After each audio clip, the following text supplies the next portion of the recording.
When looking at the Talmud, Maseket Betzia, Perek Gimel, Amud Aleph, Rav Yitzchak says that an egg is absorbed in the hen and issues forth, and juice is absorbed in its peel and issues forth.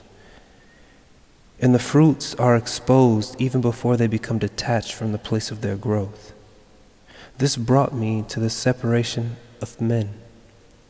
Some people have the warmth of divine growth, while others are sweet but are hidden behind the husk.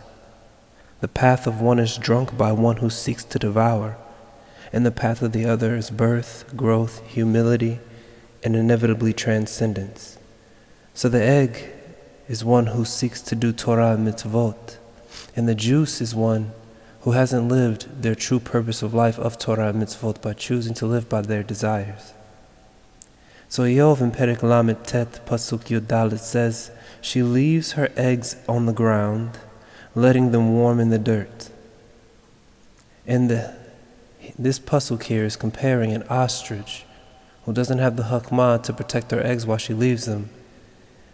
And on the other side, Hashem, who does, although Hashem has left us because of our own actions in the galut, to be punished, and is hidden behind Vichaya, we're not abandoned. And although the nations trample over us, our eggs are never completely crushed, because the egg is one who engages in Torah. And they are warmed, protected, and nurtured toward holiness. And these blessings are the mirror of the many hardships that those who seek not to do Torah happen to, because they're exposed from the place of their growth. Because a baby chicken cannot form outside of its egg. So if Hashem peered into the Torah to create the world, as it says in Bereshit Rabbah, Perek Aleph, then this means the only means of growth and maturation in this world are through the Torah. And the proof that we have of that is Bereshit Rabbah, a little bit later in Perek Aleph and Pasuk Yud, where it says the world and all of its contents were only created due to the merit of Torah. The Torah is the shell in which one should grow in, and you are the yolk. A worm finds its way into the fruit and drinks the sweetness, satisfying its needs. And this is akin to the Yetzer Hara that finds its way into the heart and embitters life. In Yeshayahu Perek He, it says, woe to one who calls evil good and good evil, who substitutes darkness for light and light for darkness, who substitutes bitter for sweet and sweet for bitter. The juice within the peel is one who is not Shomer Shabbat, while the egg yolk itself is one who is Shomer Shabbat. And don't look at Shabbat as Shin Bet Tav, look at it as Shavota, Shin Bet Tav. A person who is Shomer Tshuva will also be Shomer Shabbat. The Shomer Israel, the Shomer all mitzvot. Because being within that egg,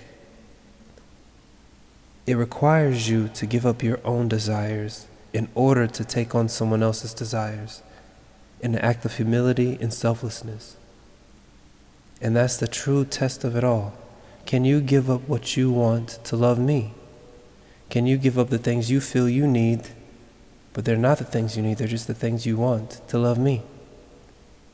Because I have given a lot to you. It's an exchange of holiness, an exchange and a conversation with the one who created you. As a Rabbi Roy once told me, you have to cancel yourself. So it is due to the tears of bitterness that one may find the desire to do tshuva. How many times can a fruit withstand the natural forces before it withers away? When there are two paths in front of you and both don't work, you find yourself exhausted and all your resources are gone. And that's when Hashem opens your eyes to the malach in front of you, just as he did to Bilam in Parshat Balak. The difference is the angel lends you help to get back to Hashem, by helping you go inside yourself, because tshuva is in the heart of every Yehudi.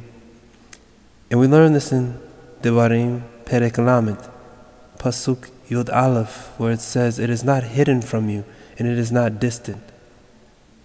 So let the tears that you cry on Yom Kippur be for yourself, the nation, the land, and the temple.